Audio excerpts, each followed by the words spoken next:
I'm so sorry. You think vampires eat food? Yeah. Or pretend to eat food. I don't think they get nourishment from them, but I think Stop. You think they actually are putting food in their mouths? Yeah, they have to. No. They have to That's to fool everyone. I'm so sorry. That's not. I think they go to a banquet. They're making an excuse. They're saying, like, I'm not hungry. Yeah, it's like, oh, I already ate. I had a big lunch. I have I have food allergies. I love being here. I'm allergic to cashews. Yeah. I'd like to begin with a fact. So deep. Or in Chicago, New York, or Los Angeles. You have to go deeper, I think. Welcome into the show. We've got a great one for you today. My name is Nathaniel August Williams. This is Deep Noodle, and my guest today is an award-winning television and technology writer. She has worked in the tech space with companies like Pinterest and Google, and has written for TV shows on NBC, Hulu, Netflix, and Peacock, including Pitch Perfect, Bumper in Berlin, which I want to talk about, Oddballs, and most recently, the Emmy award-winning Animaniacs Reboot. Kathleen Chen, thank you so much for being here. Oh my God, thank you for having me. It's my pleasure. It's my absolute pleasure. How are you feeling? How's this week going for you? Sorry, was that too loud? No, you can be as loud as you want. You can go crazy. This week has really gone away from me. I've been doing a lot of cooking projects. Oh, you ever hear of fun. Lunar New Year? Yes. Yeah. I really went overboard. That was like 2 days ago, right? Yeah, but we're having people over tonight to celebrate, and I decided to make pineapple cakes. Oh, like Taiwanese little pineapple cakes. Oh, are those hard to make? No, but I didn't. It was my first time doing it, and I didn't do a good job. So it was really hard. It took forever, and I was tired. So yeah. But you got there in the end. They turned out all right. I think so. Yeah. Yeah, we'll see. We'll see when they eat them tonight. What can you do to describe what like a little pineapple cake looks like? They're supposed to be squares or rectangles, but I didn't have those, so I used a mini muffin pan. So I've already fucked up. They're circles. And they've got just like a pineapple jam filling inside. But yeah, it's kind of like a short crust. Gotcha. I know what a short crust is from the Great British. Okay, I was like, am I making that up? But yeah, it's kind of just got a pastry and then inside. It sounds like delicious. So it's closed. It's like Yeah. It's not like an open cake like it's like a Bobo's. Oh yeah. Have you had those Bobo's bites? This is not an ad for Bobo's. Oh wait, but those are good. Yeah, Deep Noodle brought to you by Bobo's. Bobo's. I'm trying to think if I think maybe I thought they were something else. Describe to me what a Bobo is. Okay. It is the same thing as a pineapple cake. Okay. But right, no. I got it. It's Perfect. like an oat ball, but then inside there's a jam. Oh, okay. But they come in bars too. Oh, nice. But the Bobo bites. That's you where can it's get at. those at Costco. Oh, delicious. Yeah. So you're having how many people? Are you having a lot of people or a big party or? No, not a big party. I would say I have an Asian group of friends, and they reminded me it's Lunar New Year, and so they're coming over. Nice. Yeah. They're doing most of the cooking. I'm complaining about nothing, but and are there like New Year's traditions where you like do stuff for luck, or you like make commitments, like resolutions, that kind of thing? It was more a lot of, and I had forgotten about all these too until my friend reminded me. But it was like, you're not supposed to wash your hair. You can't take out the trash. So my hair looks disgusting. It's very greasy. I can beautiful. Smell. Oh my God, thank you. That is actually what I wanted to hear. But yeah, that's supposedly like washes the luck away. Oh, interesting. Yeah. Oh, gotcha. You want to keep the luck. Yeah. Yeah, that's pretty fun. My mom has me put red envelopes under the child's bed. And then I was supposed to go use that money to buy sweets. But I'm realizing now that I forgot. And in fact, the red envelope that she gave me last year for him is still under Oh, really? Yeah, I lifted up the mattress to put the new one in, and I was like, oh, there's the one from last year. I mean, that's going to be the luckiest money ever. I know. You just got to like way more luck than, yeah. Those sweets are going to, Yeah. is going to win the lottery right after. Yeah. Are you ready for some hard-hitting? Oh my God, yeah, give it to me. Hard-hitting questions? Yeah. Oh. All right. If your life this year was a movie, oh no, what would the title be? Oh, what would the title be? Yeah. And or genre. I mean, we can play with it. There's no rules here. Well, the first thing I thought of was I'm sure I'm completely butchering it, but I think there is a Bollywood movie called Sometimes Good, Sometimes Bad. Oh, that in high school, my friends and I were really obsessed with. And I would just take that because sometimes it's good. Yeah. sometimes it's bad. Sometimes it's good, Sometimes good, sometimes bad. I mean, that covers all the bases. Yeah, yeah. For sure. Yeah. It's not sometimes great and sometimes terrible. Just like sometimes good, sometimes bad. Yeah. That's a great answer. Yeah. I think we're all in that. Sometimes good, sometimes bad. So, reading your bio there, I feel like it's a very interesting kind of amalgamation, this like tech and, entertainment world writing, and then like tech writing, which is interesting. What was your like way in, like as a kid, were you interested in, movies and plays and stuff? Or are you more interested in like science and like technology and all that? That is a great question. Growing up, I just wanted to be good at school. And so I was like, I'm going to try to be good at math, which I was pretty good at math, okay at science, and good at love to read. And so I think growing up, I always liked to tell stories and write stories. And that was some of the most fun I ever had. Was I remember in elementary school, if you wrote a story, you could go to this special place in my school and publish it. And they had all these crafts. Did I just mess this up? No, Okay. you're fine. And they had all these materials out for you, and you could put a cover on it and decorate it and tape it and like put a little sticker on it that said like written by Kathleen or whatever. And it was so much fun. And I wrote a story every day so I could go into that room. Oh, you were prolific. Yeah. Until my teacher was like, okay, you are starting to write like half-page stories. These are not stories. It was like very much like the Tim Robinson sketch of like, you're just here for the zip line. I was just there for actually just the stickers and stuff. Just filling space with because they gave you cool like wallpaper and you could make like your covers and then they gave you sequins and all that stuff. So Yeah. I was in it for the crafting, but also at first the storytelling. Yeah. You came for the crafting, you stayed for the storytelling. Yeah. Interesting. That's great. Yeah. Did you do theater and stuff? Were you performing at all? So growing up, I actually did, the one thing I did the most was piano. And so I was very serious about piano. And so I did theater. I was in a pit orchestra. So I played the piano for like our school shows. Starting, how young were you when you started doing that? Well, I started playing piano, like classical piano, when I was maybe 3 or 4. Oh, whoa. Yeah, that's classical piano at 3? Yeah. Well, at that point, you're just like messing around. Sure. Yeah. And so I played piano very seriously, did a bunch of like competitions and stuff. And then in high school, I was trying to pad my resume for college. And so I was looking for extracurriculars. And then one of the things I did was pit orchestra. And so that was more like, did Seussical. We did Les Mis, etc. Do you come from a musical family? Was that part of the... My sister played piano and violin. I mean, very Asian. And I played violin. And so my mom was like, "You want to start piano?" And I didn't know what I was doing. She's like, "You can buy a toy from Target if you do piano." And I was like, "Okay, nice." Yeah, she got me. She got me good. Yeah. But then it was one of those things where I was so serious about piano, like I couldn't do. I don't know what came first, my inability to do the sports or not being able to do sports, but we were always so worried that I would break like an arm or something. Yeah. So I remember in high school, I wanted to do field hockey to be with all my friends. My mom was like, "No, absolutely not. You're going to break an arm. You can't do your piano anymore." I was like, "Well." Yeah, you got to have the priorities. Yeah. Like, what are we? Yeah. I mean, that sounds like you were fairly serious about it. I mean, was she thinking this was going to be like a career kind of thing?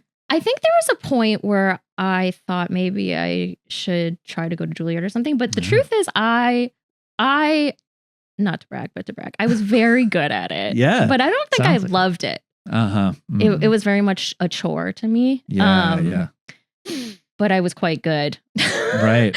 So I was like, I don't know. I feel sad now because now I want to be able to play as well as I used to, and I now I like playing piano, but I'm bad now, so it's really sad.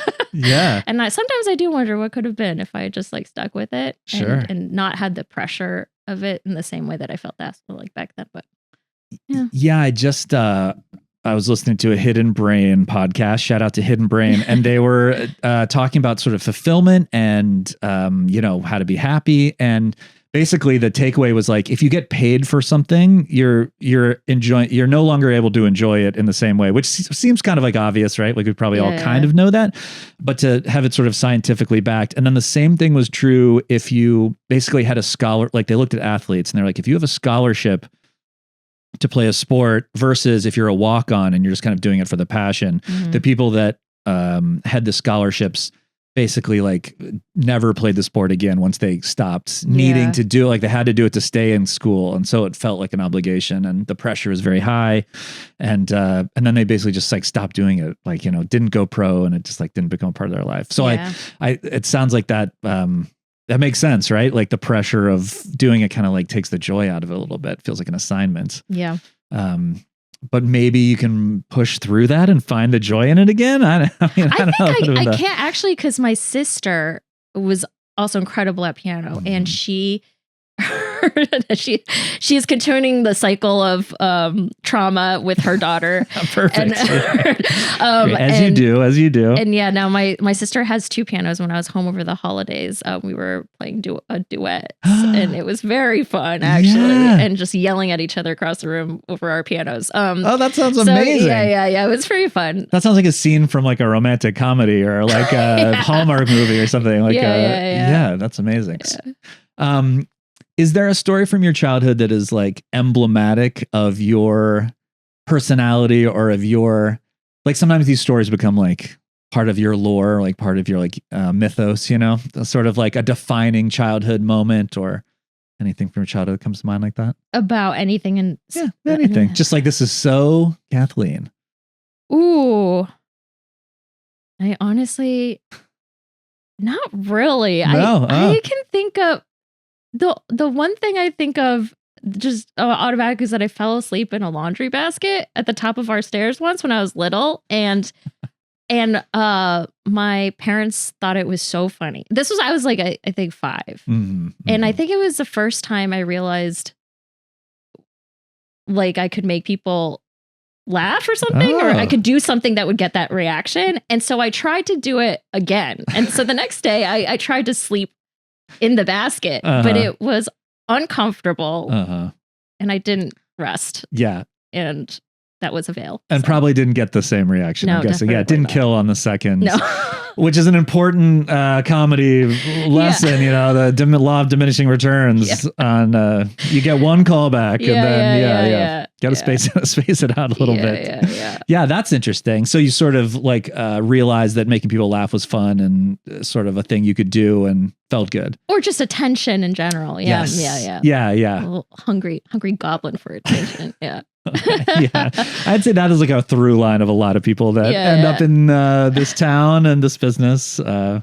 We all do like attention. So I want to talk a little bit about your career and your life post childhood. Is there anything else you want to say about your childhood or just growing up in general that you've like influenced your life now? Or well, it's funny because growing up I was not allowed to watch TV, so it's very funny to find myself in this position where I'm like, parents, mom and dad, you fucked up. Yeah, you fucked up big. Totally. I was allowed to watch a little bit of Sesame Street, a little bit of Mr. Rogers, but we didn't have cable growing up until I think I was in high school. And then once we got that, I was like, oh baby, just like mainlining it. And even then I wasn't really supposed to be watching TV, and I would come home from school, and instead of practicing piano, I would just watch Buffy. And then I would hear my parents' the garage open, and I could hear my parents were coming home, and I would just like turn off the TV and run to the piano and just be like, I'm in it all the time. Yeah. So it's just funny that now I'm here. It's so interesting. I mean, it feels like, the parents that were the strictest with their kids that were always trying to like shelter them, at least like the kids I knew in high school, like when those kids went off to college, they went the craziest. Yeah. It's like the things that you make it so exotic, right? If you keep something away from someone. Yeah. We didn't have cable. We didn't have sodas, no sugar cereals. We never had cable. I never had cable my whole. Yeah. I was abused. Yeah. It was abuse. Is there a specific moment? I mean, maybe it's your basket story, but is there like a specific moment when you were like, I want to get into this professionally or do this for a career? Like maybe it was like you were inspired by a movie or a play or something like that, or no, I didn't know that you could work in entertainment until after I graduated college, and I saw some of my peers doing it. Oh, interesting. Like, oh, that's cool. Yeah. I growing up in high school, I wanted to be a madman. I wanted my dream like job. An ad agency. Yeah, madman. Yes. Oh, gotcha. My dream job was to work at an ad agency, and I think it was not solely, but mostly because we took like a career test, and that was the result that the computer spit at me. Like, and you were like sold. And I was like, heck yeah, Yes. that sounds fun.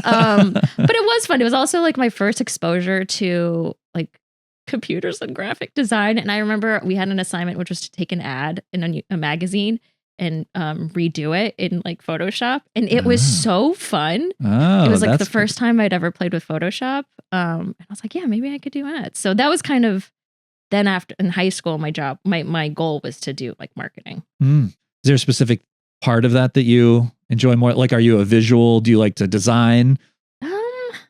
I think ideally for somebody who works as a writer, and maybe this is just speaking for myself, but as a writer in the tech space, I think ideally it's when those disciplines come together. Yeah, yeah. And when you find a partner in design who you can work really closely with, and like you get each other and you listen to each other's feedback. I think that is like a really cool mix, and you feel good when you're like making something. So you mentioned kind of like partnering with someone that you get along with, and I know you've had a writing partner for a long time. Is that have you worked a lot by yourself and then a lot with a writing partner, like, and you prefer one way or the other, or have you kind of always had partners in the creative stuff you do? Well, so I would say my foray into comedy writing began in college, and so the writing partner I have now, Brian, you know, great guy, lovely man. Yeah. We actually just had a baby, right? Yeah. Yeah. Gonna see her tomorrow. I know. So we started actually writing together in college, and so he was my writing partner when I don't know, when we were sophomores or juniors or something like that, and we've been writing together ever since. So great. So it's kind of the only way you've known to do it. Yeah.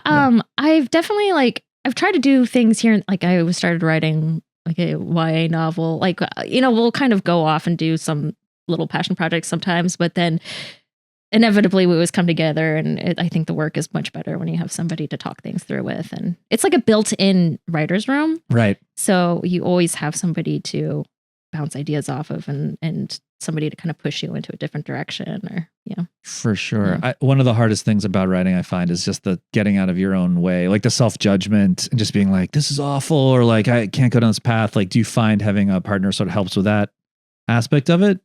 I think it's funny because when I work with Brian, he is so kind, because I think I sometimes am a bit of a control freak, and I have an idea and I just kind of bulldoze, and then in talking it through, I realize I'm wrong, and then he's kind of sometimes I think just like lets me talk myself into exhaustion. So it's not like I feel like I'm bad. It's more just like, it sounds so crazy, but it's like it's more like he's somebody who gives me the space to like talk things through, and then I do think we kind of sometimes go up and down with each other. It's like when I'm feeling bad about what's going on, like there's somebody I know who is with me, and like sometimes it's like when one of us is feeling pessimistic, the other person might be like a little bit more optimistic, or vice versa, or it's just like nice to have somebody really understanding everything you're going through. Really, yeah. For sure. Do you feel like you've kind of, did you start with like the same comedic sensibilities, or did you have to like grow into each other, or? I would say even now we kind of have different comedic sensibilities. Interesting. Which I think is another part of making the work better, because he writes different types of jokes than I do. Yeah. And we have different ideas of how a story could go. So it kind of will blend those ideas into something new. And then, it's like, I think, yeah, he just comes up with jokes or little like dialogues or whatever. And I would never write something like that. Or I think I feel like in Bossy Pants, Tina Fey sometimes is like, oh, you want like a Harvard writer, and then you want like somebody who talks like poo poo pee pee, and he's definitely like the Harvard writer, and I'm like the poo poo pee pee joke. So it's like a nice balance ultimately. Yeah. That part of the book is great, where she's like, if the whole writer's room were all like lampoon, writers, it would all be like jokes about like 20s prohibition or whatever, you need the like, the crazy sort of off the wall people. Yeah. Well, that's a great transition into talking a little bit about the Animaniacs, I think. Congratulations, by the way, everyone. That show did so well. People really loved it. Very well received. Thank you. Nominated for like 10 Emmys, won 5, if I recall. Correct me if I'm wrong on any of that. No idea. But can you talk a little about your experience working on that show? How I think my first question would just be, it is, a lot of people held that show in their, especially like people our age, we grew up with that show. So it has like a really loyal following. How did you guys kind of approach like retooling or rebooting that material? It's like pressure to stay true to the. Yeah. I mean, Brian and I were both fans of the show growing up. Mm-hmm. Even though I wasn't allowed to watch TV, I do remember watching some Animaniacs. And it was a big deal. It was sort of like a phenomenon. It was a bit of a cultural phenomenon. Yeah. So we definitely wanted to honor that. And I think, I don't know, for us, we mostly did a lot of the Pinky and the Brain stuff, and that was just so fun. That was one of the best sketches. I really love Pinky and the Brain. It's always one of my favorites. I'm so sorry. I forgot what the genesis of the question was. Or there's no real genesis. Just sort of like, with a show that has such a history and a following, like how do you think of new stuff, and how respectful, or how much do you have to keep in mind the kind of, legacy and the. Right. Okay. Gotcha. I would say, and as I'm sure you heard from Jess, who I worked with, and one of my favorite people. I think that because of the nature of the show being like a variety sketch show, and we were just kind of tasked with coming up with such a volume of ideas all the time. Yeah. And so I just remember a lot of the show was just like us trying our hardest to think of new ideas every day.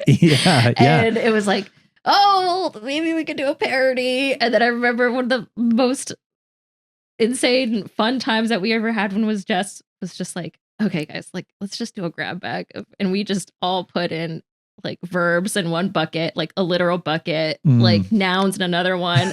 We were just like, I don't know, like vampire ball. Like it was just very much. So we could go, I don't know. I think a really fun part of that writing for that show was like, it felt limiting, but also limitless, because we could kind of pitch anything we wanted. It's like no idea felt terrible. It was always like feasible. And you never knew which way something was going to go. It was like, oh, I have this really great idea, and then our showrunner wouldn't be like, nah. And it would kind of like choose something else. You're like, oh, that one, like that one was a real last low effort little thing I tossed out there. So I don't know, it was a really fun show to work on, because it was just like, you go crazy. And it seems like a very wide open creative space. Yeah, exactly.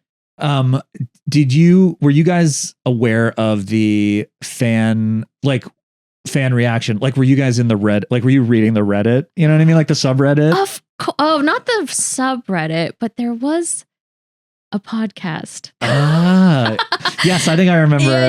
Hearing about this. Yeah, that they really did not like the reboot. Oh, really? They really hated it. Oh no.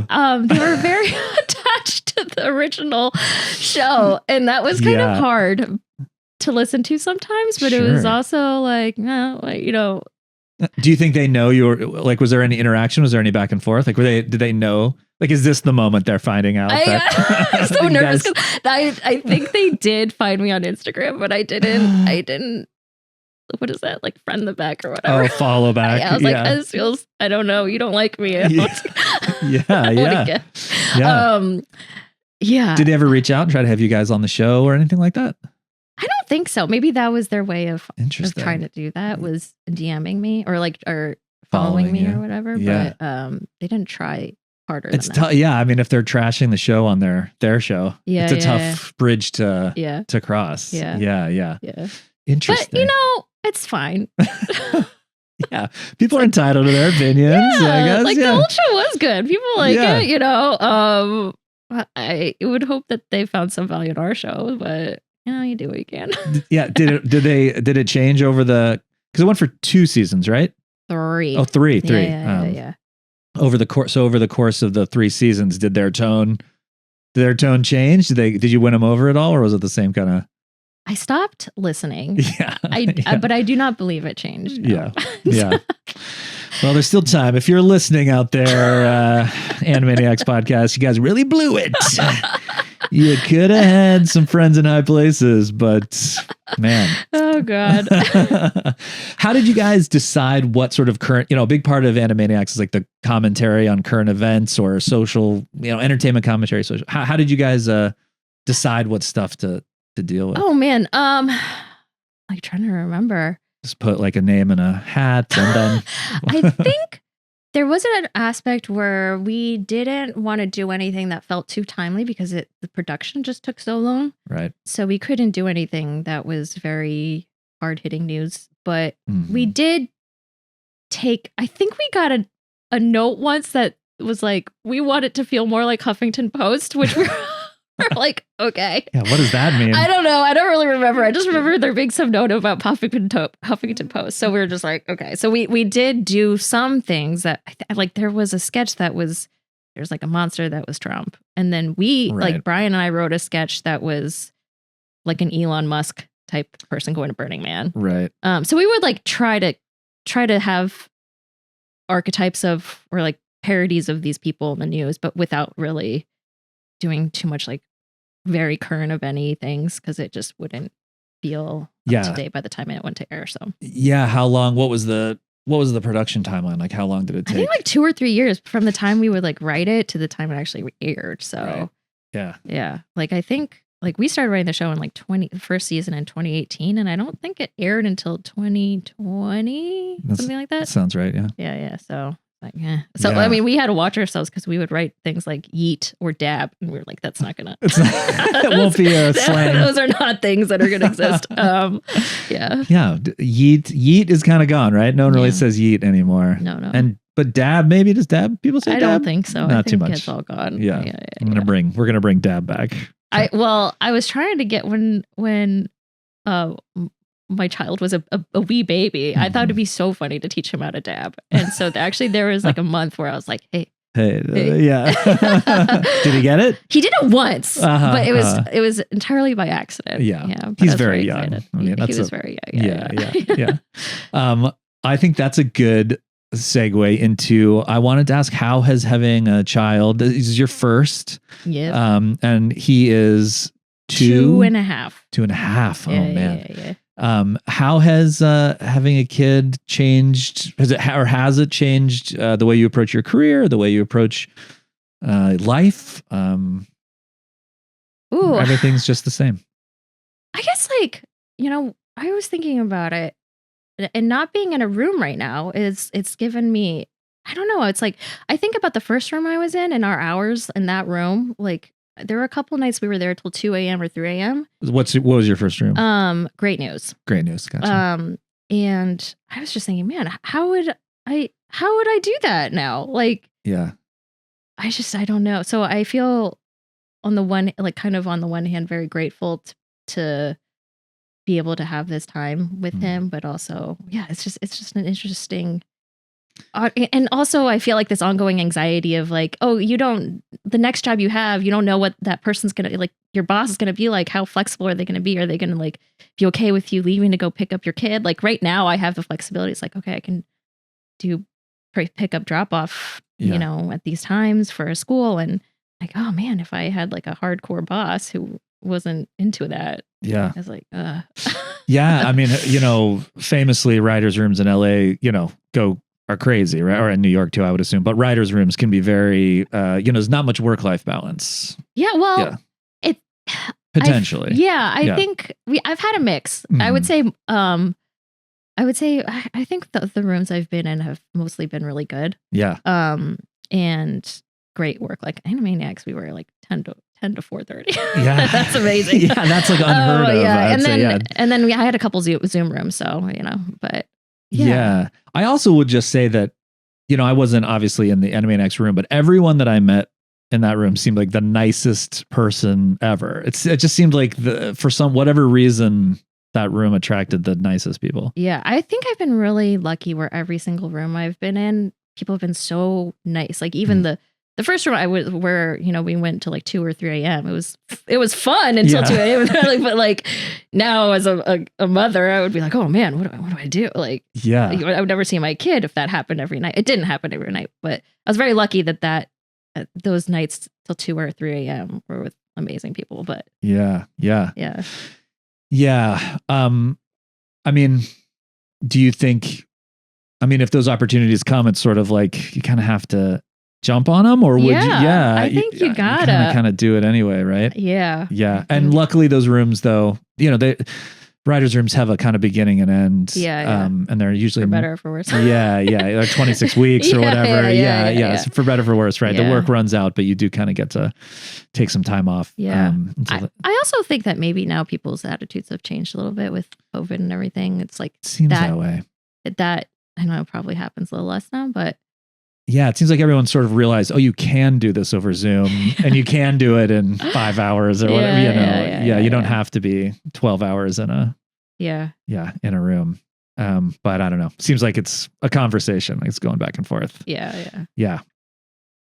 Has it made it like, do you feel like having a kid has changed any of your like life philosophies? Ooh. Like the way you see the world? I would say just generally I have a much lower threshold for seeing sad content. Yeah, totally. I don't know if you feel this. Like anytime somebody dies, I'm like in any content, I'm like, nope. Yeah. If they're under 20 and dying, I'm like, no. So I've gotten softer for sure. Yeah. Or more vulnerable, like more open to the world's. Yeah, it's like easier to detach when you're young and you're just like, whatever. Yeah, I found that too. It's harder to, for me, it's just like way harder to read the news and stuff. It's like the troubles of the day hit harder, for better or for worse. I asked my friend to give me a digest of the news so I don't have to look at it. And I tell her to avoid all politics and I just get the fun stuff from her. So no sports, but just the fun stuff. That's the way to do it. Is there enough fun stuff? Like feels like maybe that would be a short It is digest. A short digest, but I get 1 or 2 good things a day. Yeah, that's great. That's all you need. That's all you need. Talk to me about Pitch Perfect Bumper in Berlin. I don't know much about this project. Okay. It was on Peacock. Okay. It starred Adam Devine. Love him. Yes, Adam Devine. I was like Levine. Righteous Gemstones. Yeah, exactly, currently. Exactly. And Workaholics is kind of big thing. Yeah. As Bumper, the antagonist from Pitch Perfect, and Flula Borg, and oh my God, what was her name? Wait, Flula Borg, like Flula, the German YouTube sensation? Yeah. Oh. And I apologize for not watching. I should have done my research before I... Please watch episode 4 so I can get 20 cents. Yeah. Let me pull it up right now. And then, oh my God, I feel so bad. I forget the other main person's name. She was on Modern Family. Oh my God, I'm really blanking. Oh. She was the daughter on Modern Family. Oh, I don't. Here we go. This is, and then we'll screen share this up into the YouTube feed. Sarah Hyland. Yeah, Sarah Hyland. Oh my God. I only remember her character's name. Anyway, so Bumper in the movies, I don't know if you remember, is like the antagonist and he's in the male a cappella group. Mm-hmm. I will sadly will admit, I've not seen Pitch Perfect. But a lot of people have, and they love it. And okay. So Pitch Perfect. It's about lady a cappella. Okay. And he's boy a cappella. Okay. And so but mean boy a cappella. All right. And so, but in this show, he goes to Berlin to try and become a pop artist. Nice. And then gets like a crew of people to help him make.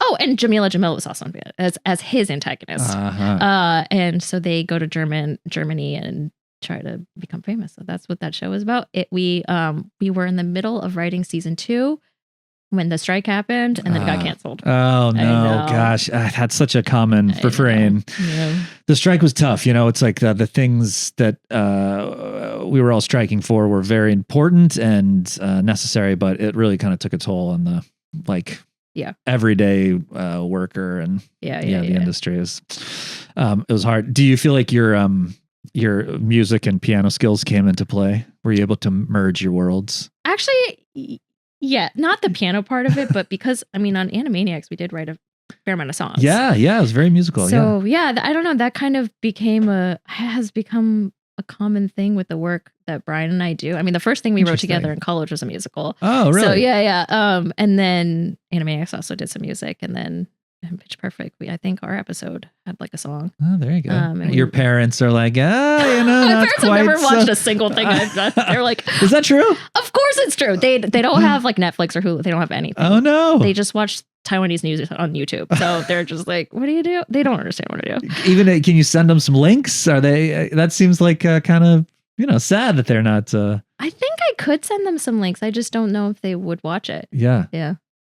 Interesting. Are they not comedy people? I guess just Taiwanese news. I think there's also a little bit of a language barrier where they wouldn't really understand. I think actually maybe they did try to watch a little bit of Animaniacs, but like the jokes were over their head a little bit. Yeah. Right. They say that comedy is it's like the reason horror is so marketable and popular is that it like transcends cultures. Like everyone finds the same stuff scary, whereas comedy is like very culturally specific or very like region specific. Oh, interesting. Yeah. Yeah. It's like we all have.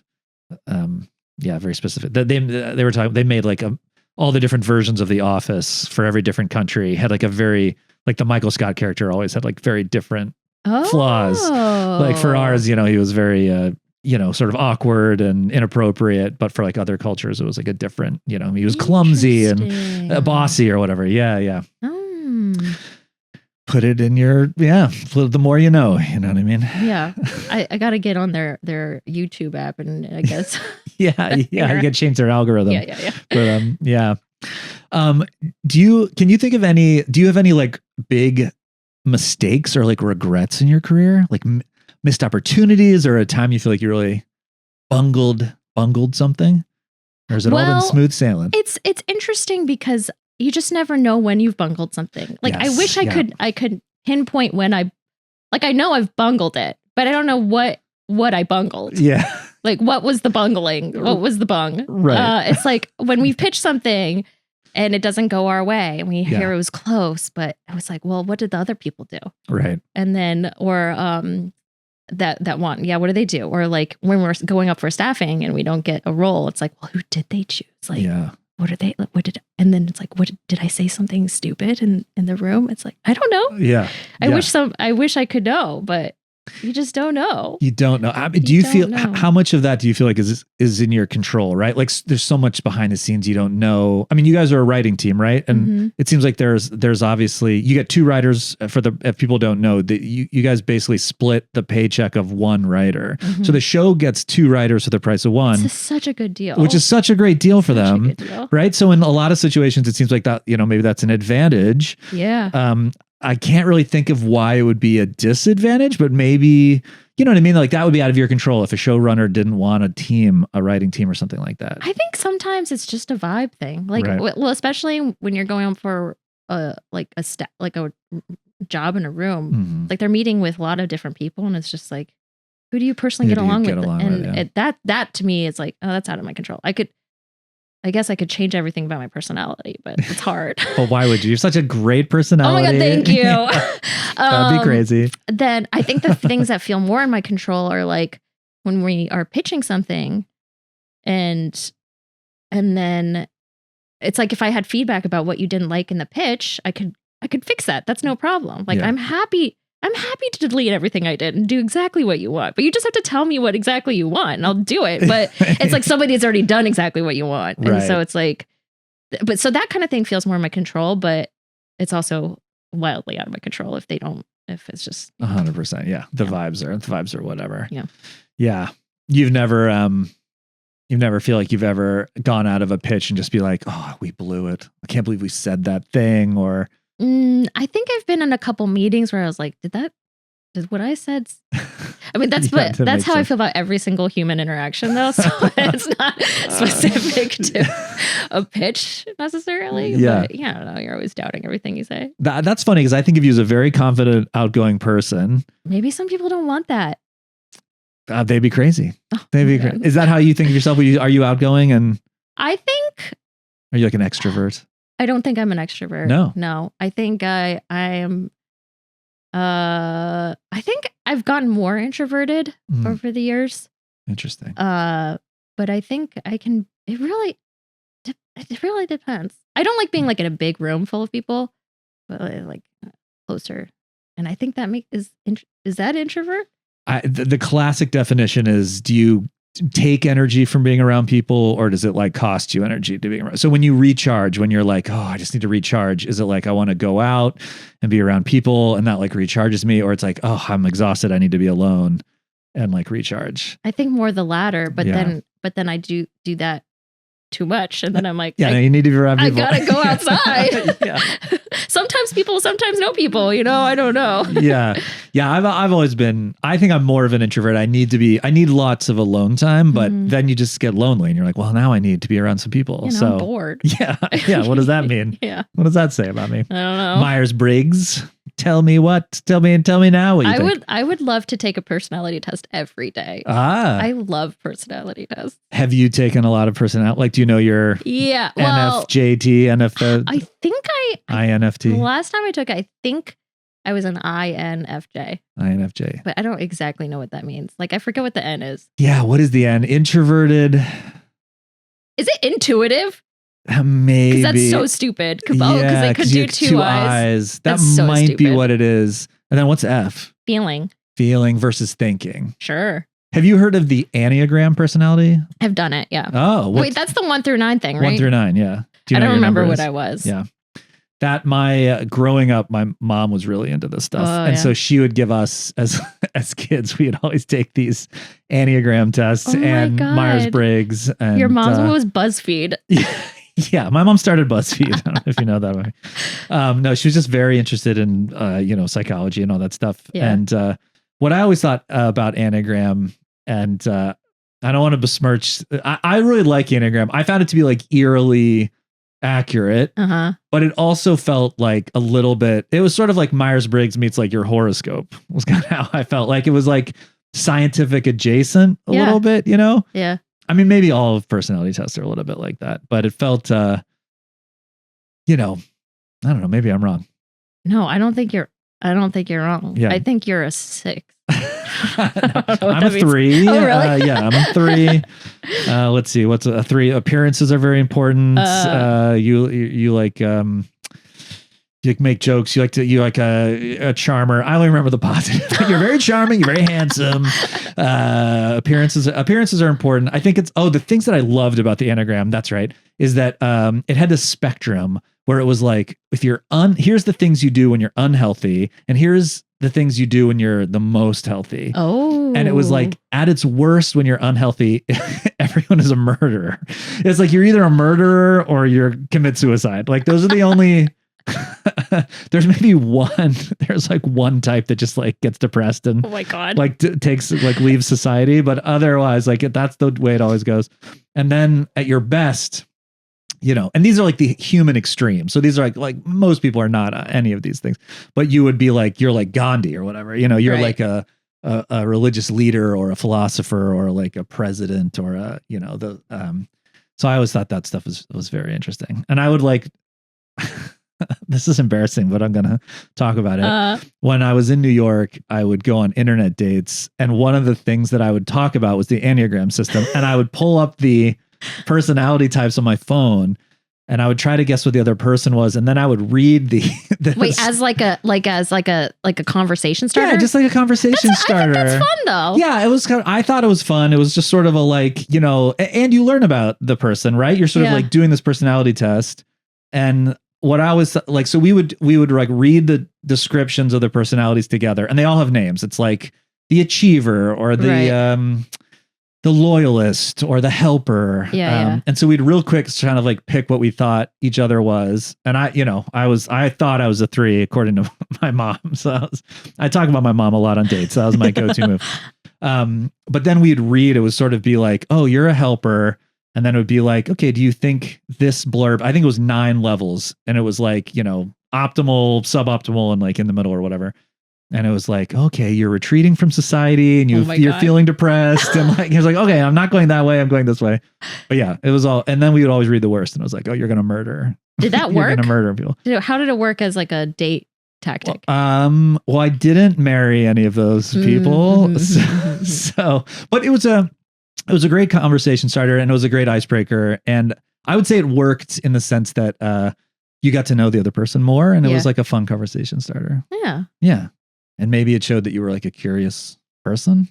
Yeah. I don't know. Okay. Well, if I ever leave Clem, that's what I'll do. This is good. I'm going to put that in my little. Yeah. And I will just say in my own defense, this was not like a go-to move. I wasn't like doing this on every date. It was just like a thing that I did a few times that I thought. I think it's fun. Yeah. I think it's very fun. Yeah. I would love that personally. Yeah. As I said, I love quizzes. So yeah. And you can take a quiz. I mean, you could take a quick quiz that would help you determine your personality type. Yeah, if you're single out there, go to the Enneagram system and use it on dates, fellas. Do you have a guiding philosophy or a life like would you consider yourself a spiritual person and you meditate and this is your kind of guiding principles in life, or how do you navigate this crazy world that we live in? No, I definitely am not spiritual or anything. I am superstitious, slightly, but that counts. I don't know. Well, speaking of quizzes, one of the quizzes that I took was the Strengths Finder. Mm-hmm. And it told me I was a maximalist as one of my top strengths. And I do think that in general is how I approach life. Is I just want to like squeeze everything out that I can get from this life. Like I just want to be able to do the most that I can and have, I don't know, feel happy doing it. Yeah. And that is just generally, I think, the way I want to approach life. Yeah, that's a great thought. Is that the definition? Is that what classically like being a maximalist is like maxing an experience? I honestly don't remember because I think I just read all the things I was, and I was too lazy to read everything under. It was like, I don't know, like more than a paragraph. So I was like, but I would say it applies to the way I approach Catan, Settlers of Catan. Oh yeah. You know, I get everything in my hand on my turn. I'm like, what's everything? I don't save up. Yes. You know what I mean? Yeah. I just spend the cards. I just spend every turn I take. I'm like, right. I'm going to try to do anything I can. Squeeze it. Yeah. You know, even if there's a special build phase, you're going to. I'm doing it. You're building. You're special and you're building all the time. Does it cross over into like thrill seeking? Like, are you like, you want to like jump out of an airplane or climb a mountain? Big roller coaster fan. Oh, okay. My Bachelorette trip was at Cedar Point. So, you know, Ohio. The rock and Shout roller out coast. to Ohio. Yeah. I do love roller coasters so much. I would like to jump out of a plane, but I think I'm too old now. And roller coasters, the last time I did a roller coaster for the first time, it really upset my tummy. And so now I'm like, I think I can't do it. I'm afraid I can't do it anymore, which I feel a little devastated by. But that's a brutal Rubicon to cross in age. When I rode the Harry Potter ride at Universal Studios. I do love that one. Oh, does it make you sick? It didn't used to, but ever since the Tatsu at Six Flags, a roller coaster, I'm afraid of getting back on one, you know? Yeah, it made me so sick. If I had been on it for 1 minute or like 30 seconds longer, I would have. Did you close your eyes? Did that help? I can't remember what I did. I'm sure I did everything I could possibly think of to try to not throw up. I didn't throw up. I think that they know there must be some physiological time limit where it like takes a human being like 6 minutes and 7 seconds to get motion sick because the ride ended. I mean, literally, like it couldn't have gone on 10, 30 seconds more. Like, and I think they know that like people, if you're going to get motion sick, like this is the point that it happens. And that's when they cut the ride off. But I was like walking in the park. I was nauseous for like an hour and a half. Oh God. It was terrible. And I was like, this, it's just a VR ride. Like if no one's ridden the Harry Potter ride, you're in a chair and the chair gets moved around and like, but it's basically you're just in a big like IMAX movie theater essentially. Yeah. And you're in kind of like a wraparound screen. So you can't see the edges. And that's what I was trying to look for. I was trying to find the edge of the frame to see something that wasn't moving. And like, you can't really do that. You're kind of like in this dome and you're so close to it. You can't like, it fills all your vision. Right. But yeah, that was a rude awakening. I'm sorry. I'm sorry for you. I don't really like roller coasters. So really it wasn't like a huge loss. Not that that's a roller coaster, but not being able to ride. So you're a bit of a thrill seeker. I mean, that's, I didn't know that about you. Yeah. Yeah. Would love, I think I love like a little, Yeah. A little fear of death, just like the littlest bit. A tiny little bit of fear of death. Yeah. Are there any other things you do that are kind of in that world? No. I mean, yeah. Performing for some, I was going to say piano, like performing can give you that for people. Yeah. Yeah. Cause it's like the, people say they'd rather die. Like they're more afraid of dying than public speaking or whatever. Oh yeah. No, I think I got like a certain level of excitement out of performing. Like, what's the point of being good at something if you can't show everything? You can't shut up. People can't laud you with praise. Yeah, what's the point? Like, what am I going to do? Just keep my immense talents to myself? Absolutely not. Yeah, it'd be a shame. The world needs it. Yeah. Yeah. Do you remember a moment where like you got that rush of everybody, like the applause at the end of a show and you're just like, this is for me? I remember, I mean, this is not that, but I remember when Brian and I wrote the show and it was one of the first times it was being performed in college. Mm-hmm. And this is the musical in college? Musical, yeah. And I just to let you know what kind of musical it's a drag show musical and it's got very like body jokes and it's like very like silly and a lot of puns. And we had our show was set in a fairy tale world. And one of the characters was a little Red Riding Hood character who was an orphaned Chinese girl because it was her parents didn't want her, so she was left in the woods. And that child's name was One Child Policy, and still holds up. Still holds up. And I just remember, I think it was like one of the first shows, or maybe even the first show, and I just like peeked. I was backstage. I peeked out and. As soon as the One Child Policy's character starts singing her song, and it was this white kid in like an outrageous accent, I just saw this girl that I knew was in my Chinese class, and her face was just like, and I just remember being like, oh no, I messed up. I've really messed up. But then after that, everybody clapped. So, I don't know. I don't know if I could get away with that kind of thing. It was a different time. It was a different time. But I don't know, that it was a rush just to be like, oh, I can make people feel certain things, but also very terrifying. Like, I don't want people throwing things at me either. For sure. Yeah. When I was an actor, I was like, the writers would get nervous and the directors would get nervous. And I was always like, what are you talking about? Like, we are out on the stage. Like if it's bad, everyone's going to blame us.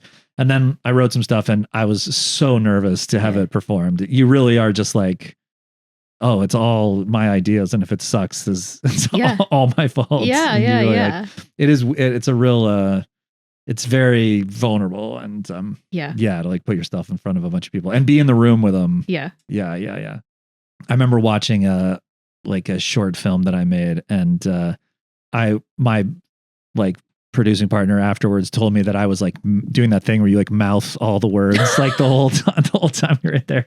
Like I was just sitting in the back like like saying just like in a weird like hopped like up Schmeagol nervous, kind of thing. Yeah, exactly. Just an embarrassing fact of life. Do you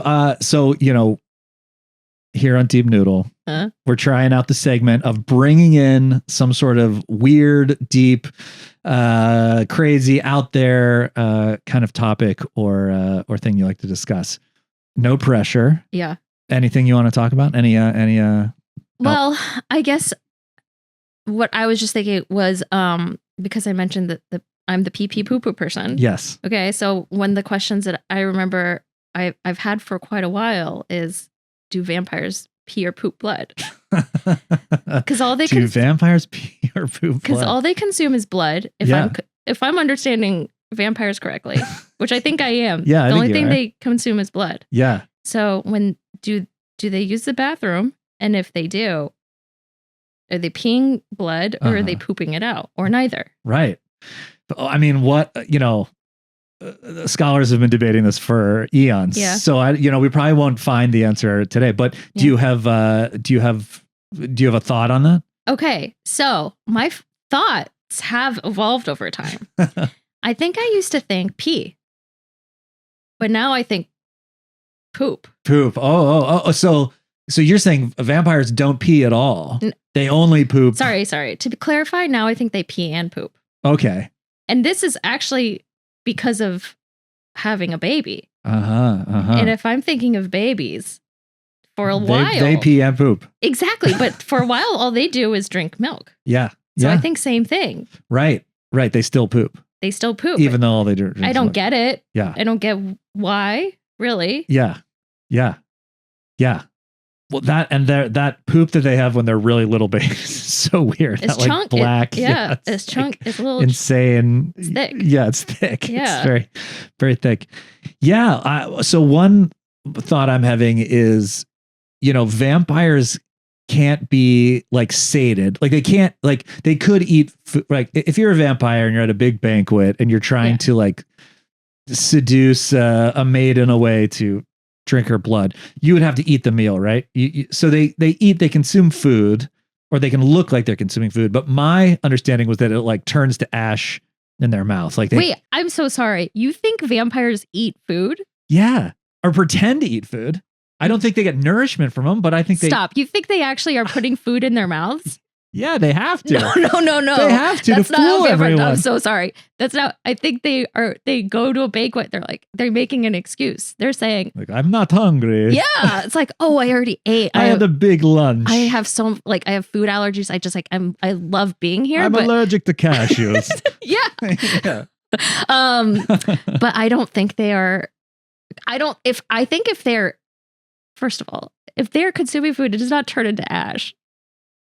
Well, okay. And I think you're conflating. They turn into ash. Sun. The food does not turn into ash. Yeah. Okay. So you're saying, I think if they put food in their mouth, they're like, ugh. Have we never seen a vampire eat anything in the canon of vampire movies?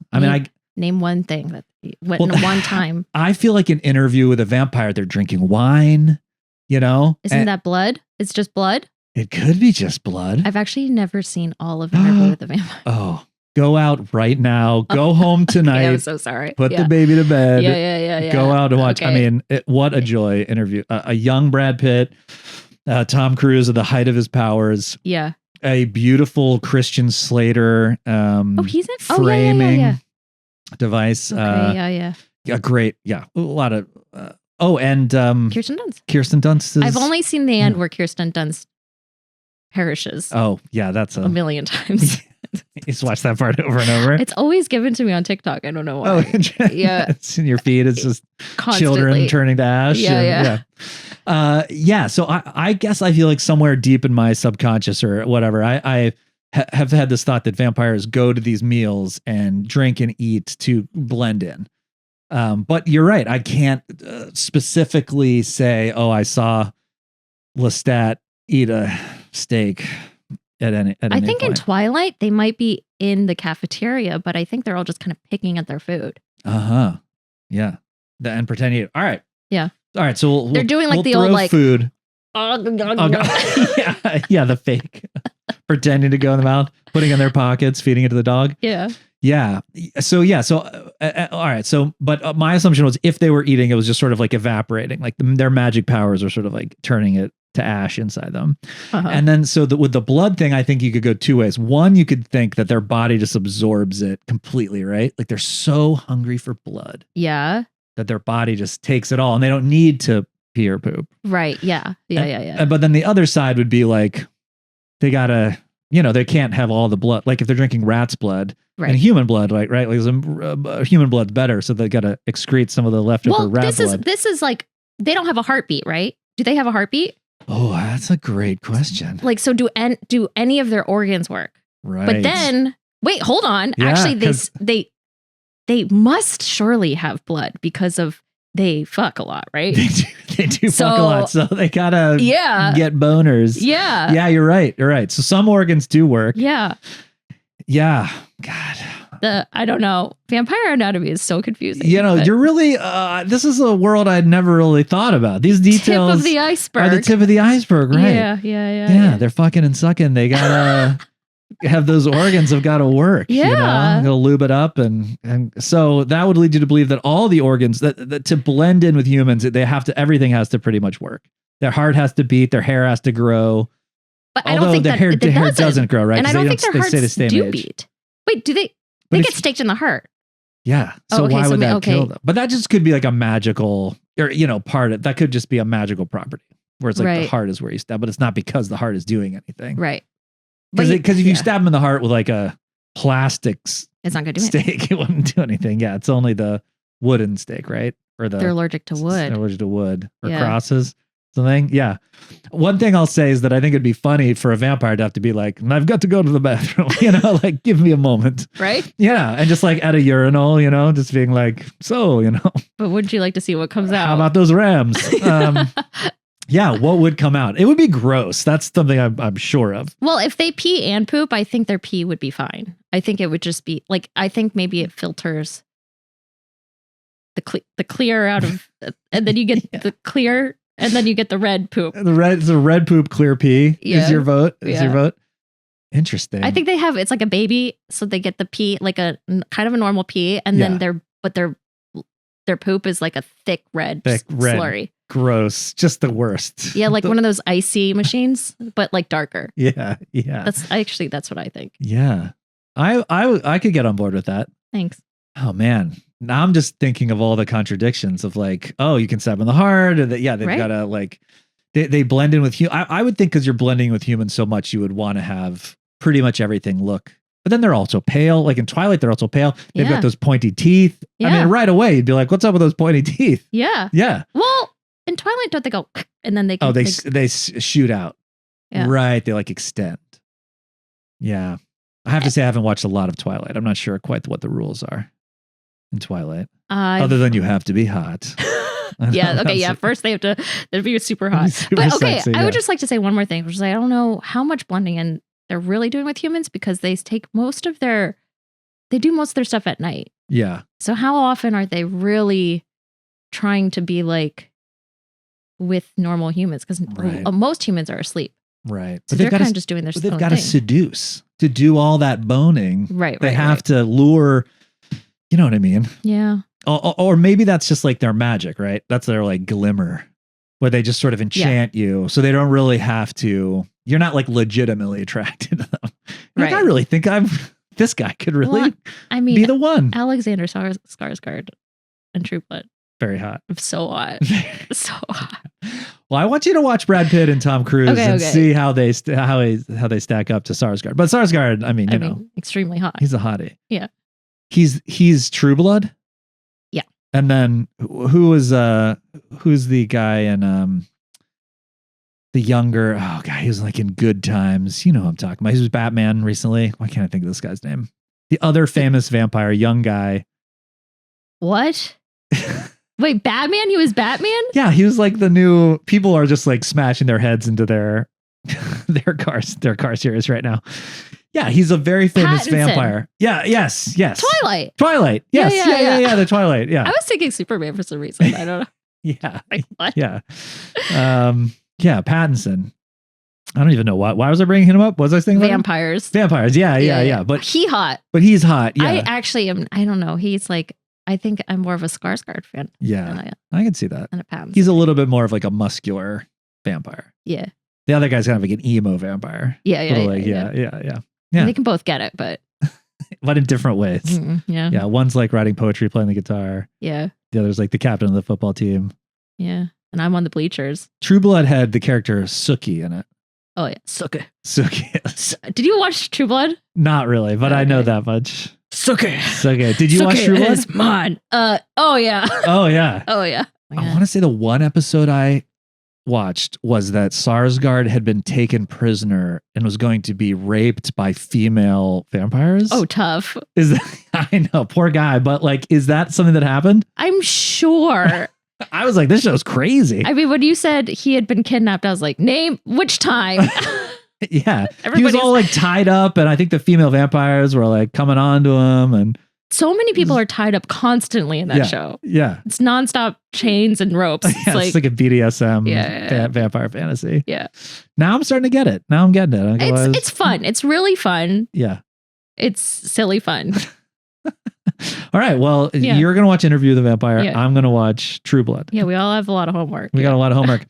I liked, two things I want to do before we go.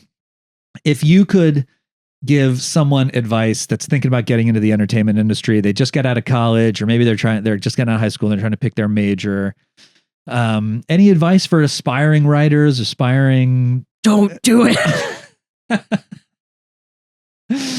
Yeah, I mean, what are you going to tell your son if he wants to go into the arts? I'll be like, theatrical okay, arts? I guess. I would say one of the most helpful things for me starting was just reading a lot of scripts. Yep. Because I think it was such a black box to me of how it worked. Mm-hmm. And once you actually start reading some, it becomes less of a black box and it's less intimidating. Totally. And then the other thing is just like, unfortunately, you just have to keep writing all the time. Yeah. And you gotta do it. Yeah. It's like, you gotta have this kind of spec. You gotta have this. You just can't always have to be producing content for them. So these people can have their num-nums. For the machine, the content hungry machine. Yeah. Do you find, so one of the things I always, about writing that intimidated me was I found writing hard, and I always thought that, it should feel easy. Like if you were meant to do this, it should feel easy and fun. Like it should be your joy and you're just like happy to be doing it. And when I was like struggling with scripts, I was always like, well, maybe this isn't for me because this is hard. Yeah. How do you, is it hard for you to write? Do you find it hard? Do you find it easy? It really depends on the day. I don't know if you feel it's like sometimes you're just like, blah, blah, blah, blah, and you're just like, oh, hell yeah. I'm like tip tapping away. I'm so good. Yeah. And then sometimes you're just thinking like, oh man, this is the worst. What's the point? This is all so bad. But I actually think one thing that I do is, which I find really helpful for myself, is just to write sometimes, even if it's bad words, and even if it's just copy pasting from your own like Google Doc, like outline or whatever into final draft, is just getting the bad words out first and like kind of pacing out what you think a conversation would be. Because then I think like editing is so much easier than writing. And I think that is something that really helps me. Like I get words down. It doesn't feel like just an intimidating blank page. Yeah. And then all I have to do is just go edit. Yeah. And that's easier. Yeah. Wait. Yeah. I'm so glad you said that, because that's like probably my favorite technique is I think to myself, write the bad version, write the worst way that this scene could go, or just like the most obvious, unclever, poorly worded, just like the word vomit, just like get it onto the page, get through it. And then when you read it back, it's bad, but it's like not as bad as like some of it stays. I find some things are in the right place because you're just like, and then you just have to move things around and actually give the people real words, and it's like, okay, this is fine. Yeah, this is a thing. This is taking shape. It's good. It's pages. Yeah. So that's great that you said that. I think that's that trick or technique has really been helpful for me. And it feels like, I don't know if you feel this way, but the hardest, it's like you have two brains, right? You have your like generative brain, which is like, I've got to create this content and world and characters and people, I just got to get it out. And then you have your editor brain. And I think it's a problem when the editor brain kicks in while you're trying to be generative. Yeah. So you write some stuff and then you're like, oh, that's not great. Like, let's go back. And I feel like for me, when I get into those loops, like that's how I never get past the first act or past the first 10 pages. Yeah. Is that a similar thing for you? Yeah, it definitely happens to me where I will also just go back and edit. And you're just like, okay, really. But that's actually what's helpful about having a writing partner is that you can assign Brian Polk. The the pages you don't want to write. Yeah, hashtag. You're like, oh, I'm so sorry. Just like couldn't think of anything right now. And then you get to just sit in your comfortable little first 3 pages. Yeah. Yeah, interesting. We'll have to get Brian on here and see what his and he's side like, of it. oh, fuck, that's what you've been doing, you asshole. Yeah. Okay, and to end the show, I like to end with what I call one good thing. So this is just anything in the world that's bringing you joy, one thing you're happy about that has happened or is happening, just like one good thing in the world. Oh my God, my baby. My baby is so fun and exhausting, but fun. And yesterday he were playing with the sticker book and he turned a page and saw a lot of more stickers and he went, oh my gosh. And he had never said that before and it really made me laugh. And he said, oh my gosh, 17 more times after that. Maybe that was his sleeping in the basket. He figured it out. You see, got the reaction. Yeah. But it was very funny and brought a smile to my face. Kathleen, thank you so much for being on the show. Thank you for having me. It was my pleasure. And I hope you'll come back and do it again. Yeah. I'll watch Interview with the Vampire to come back. Yeah. Maybe we'll do an all vampire episode where we can just compare notes about vampire shows. Yeah. Yeah. See if people want it. Yeah. Thank you for being here. I'd like to begin with a fact. So deep. Or in Chicago, New York, or Los Angeles. You have to go deeper, I think.